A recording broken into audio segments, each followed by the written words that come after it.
নজর রাখবো যে খবরের সময়সীমা বাড়ল এসআইআর এর 9 ডিসেম্বরের পরিবর্তে 16 ডিসেম্বর, এক সপ্তাহ পিছল খসড়া তালিকা প্রকাশের দিন, জানালো নির্বাচন কমিশন। এই মুহূর্তের বড় খবর দিচ্ছে, এই মুহূর্তের ব্রেকিং নিউজ দিচ্ছে আপনাদেরকে, যেখানে সময়সীমা বাড়ানো হলো খসড়া তালিকা প্রকাশ করার।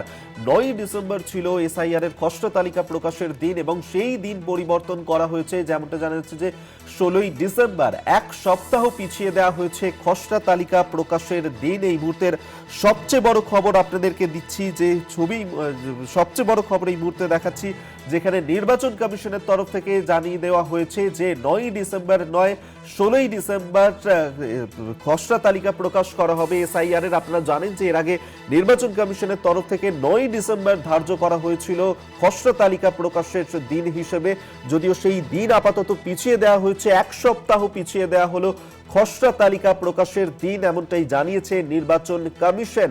এই মুহূর্তের সবচেয়ে বড় খবর দিচ্ছে আপনাদেরকে সত্যসুন্দর ভট্টাচার্য আমাদের সঙ্গে টেলিফোনে রয়েছেন প্রতিনিধি। সত্য, এক সপ্তাহ সময়সীমা পিছিয়ে দেওয়া হলো, কেন এই সময়সীমা বাড়ানো হলো, কি জানতে পারছো? দেখো, যেটা জানা যাচ্ছে যে 9 ডিসেম্বর রাজ্যে খসড়া ভোটার তালিকা প্রকাশিত হওয়ার কথা ছিল, কিন্তু সেটা এক সপ্তাহ পিছিয়ে 16 ডিসেম্বর ভোটার তালিকা প্রকাশিত হবে, এমনটাই কিন্তু জানিয়েছে জাতীয় নির্বাচন কমিশন। সত্য, তোমার কথা স্পষ্টভাবে শোনা যাচ্ছে না, স্থান পরিবর্তন করে কথা বলো। দেখো, আগামী 16 ডিসেম্বর খসড়া ভোটার তালিকা প্রকাশিত হতে চলেছে, এমনটাই কিন্তু জাতীয় নির্বাচন কমিশনের তরফে বিজ্ঞপ্তি দিয়ে জানানো হয়েছে। যে খসড়া ভোটার তালিকা প্রকাশিত হওয়ার কথা ছিল আগামী 9 ডিসেম্বর, সেটা 7 দিন পিছিয়ে 16 ডিসেম্বর রাজ্যে খসড়া ভোটার তালিকা প্রকাশিত হবে। কিছুক্ষণ আগেই সেই বিজ্ঞপ্তি দিয়ে জানিয়েছে জাতীয় নির্বাচন কমিশন।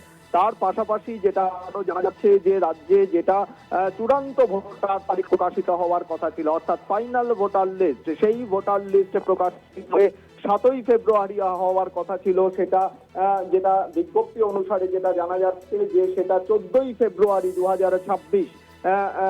14 ফেব্রুয়ারিতে ফাইনাল ভোটার লিস্ট অর্থাৎ চূড়ান্ত ভোটার তালিকা প্রকাশিত হবে। বিভিন্ন জায়গা থেকে এর আগেও জানা বিএলওরা তারা বলছিলেন যে তাদের উপর একটা চাপ তৈরি হচ্ছে, ফলে তারা কিভাবে নির্দিষ্ট সময়ের মধ্যে সেটা জমা দেবেন সেই বিষয়ে তাদের মধ্যে একটা সংশয় ছিল।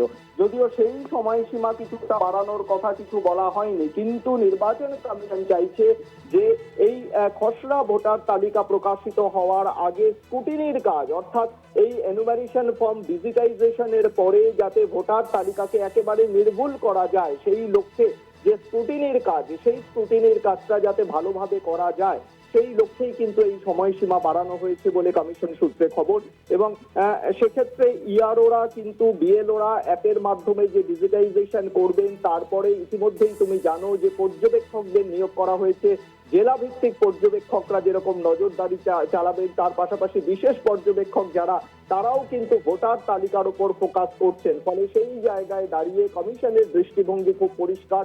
কমিশন চাইছে যে 100% যাতে নির্ভুল ভোটার তালিকা হয়, সেই লক্ষ্যেই এই 7 দিন সময় নেওয়া হলো বলে কমিশন সূত্রে খবর। সেক্ষেত্রে রাজ্যে খসড়া ভোটার তালিকা প্রকাশিত হতে চলেছে 16ই ডিসেম্বর, যেটা 9ই ডিসেম্বর হওয়ার কথা ছিল, এবং চূড়ান্ত ভোটার তালিকা যেটা 7ই ফেব্রুয়ারি 2026 প্রকাশিত হওয়ার কথা ছিল, সেটি চূড়ান্ত ভোটার তালিকা প্রকাশিত হবে আগামী 14ই ফেব্রুয়ারি 2026, এমনটাই কিন্তু নির্বাচন কমিশন বিজ্ঞপ্তি দিয়ে জানিয়েছে। সত্য, সেক্ষেত্রে আমরা দেখেছি যে 4 ডিসেম্বর এখনো পর্যন্ত নির্ধারিত দিন রয়েছে যে এসআইআর এর কাজ শেষ হওয়ার জন্য, এবং তার মধ্যেই তো এই যে ডিজিটাইজেশনের কাজ নিয়ে এত অভিযোগ করছিলেন বিএলওরা যে অনলাইনে তা সাবমিট করা যাচ্ছে না, অনেক সমস্যা হচ্ছে, এবং যারা অনেকের কাছে এসআইআর ফর্ম পৌঁছয়নি এমন অভিযোগও অনেক ভোটাররা তারা করেছেন, কিন্তু সেই কাজ তো 4 তারিখের মধ্যেই শেষ করতে হবে। সেক্ষেত্রে কি এই নিয়ে সেই সংক্রান্ত বিষয় নিয়ে কিছু বলা হয়েছে যে এই যে প্রক্রিয়া, সেই প্রক্রিয়ার দীর্ঘীকরণের জন্যই কি সময়সীমা আরো বাড়ানো হলো? দেখো, স্ক্রুটিনির কাজ করার জন্য সেটা বাড়ানো হলো, সেটা বলা যেতে পারে, কিন্তু তার পাশাপাশি যে বিজ্ঞপ্তি রয়েছে সেই বিজ্ঞপ্তিতে কিন্তু এনুমারেশন পিরিয়ড সেটা কিন্তু বলা হয়েছে 11ই ডিসেম্বর পর্যন্ত। অর্থাৎ এক্ষেত্রেও কিন্তু বলা যেতে পারে যে 4 তারিখ নয়, সেই সময়সীমাটা কিন্তু আরো 7 দিন বাড়ানো হলো। তার কারণ বিএলওরা যেটা বলছিলেন, তারা বলছিলেন যে এই সময়সীমার মধ্যে তাদের যে চাপ তৈরি হচ্ছে, সেই সময়সীমার মধ্যে তারা ডিজিটাইজেশন করে ওঠা তাদের পক্ষে কিন্তু তার একটা সংশয় তৈরি হয়েছিল, যেটা এখানে যেটা জানা যাচ্ছে বিজ্ঞপ্তি অনুসারে তাতে কিন্তু 11ই ডিসেম্বর পর্যন্ত ইনামারেশন পিরিয়ডের কথা বলা হয়েছে, অর্থাৎ যেটা 4 তারিখ ছিল সেই সময়সীমাটাও কিন্তু 7 দিন বাড়ানো হয়েছে। অর্থাৎ এই রেশনালাইজেশন করা হয়েছে, অর্থাৎ রিঅ্যারেঞ্জমেন্ট করা হয়েছে পোলিং স্টেশন, সেটাও কিন্তু এই 11 তারিখের মধ্যে করা হবে, এমনটাই কিন্তু জানা যাচ্ছে বিজ্ঞপ্তি অনুসারে। ধন্যবাদ সত্য তোমাকে। সত্য সুন্দর ভট্টাচার্য আমাদের সঙ্গে টেলিফোনে ছিলেন প্রতিনিধি। অর্থাৎ এই মুহূর্তে বড় খবর দিচ্ছি আপনাদেরকে, যেখানে নির্বাচন কমিশনের তরফ থেকে বিজ্ঞপ্তি দিয়ে জানানো হয়েছে যে এসআইআর এর খসড়া তালিকা প্রকাশের দিন এখন বাড়ানো হয়েছে, 1 সপ্তাহ পিছিয়ে দেওয়া হয়েছে।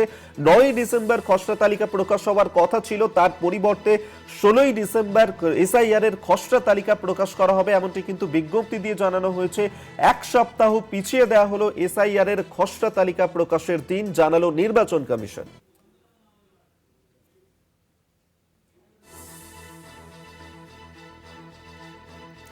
আপনাদেরকে আরেকবার জানিয়ে রাখবো, যেখানে সময়সীমা বাড়ানো হলো এসআইআর এর খসড়া তালিকা প্রকাশের। আপনারা জানেন যে 9ই ডিসেম্বর ছিল খসড়া তালিকা প্রকাশের দিন, সেক্ষেত্রে এক্ষেত্রে আরো 1 সপ্তাহ পিছিয়ে দেওয়া হয়েছে। 11ই ডিসেম্বর পর্যন্ত এনুমারেশন ফর্ম জমা করা যাবে। এই মুহূর্তের বড় খবর দিচ্ছি আপনাদেরকে, যেখানে 7 তারিখের বদলে 14ই ফেব্রুয়ারি চূড়ান্ত তালিকা প্রকাশ করা হবে, বিজ্ঞপ্তি দিয়ে জানিয়েছে নির্বাচন কমিশন।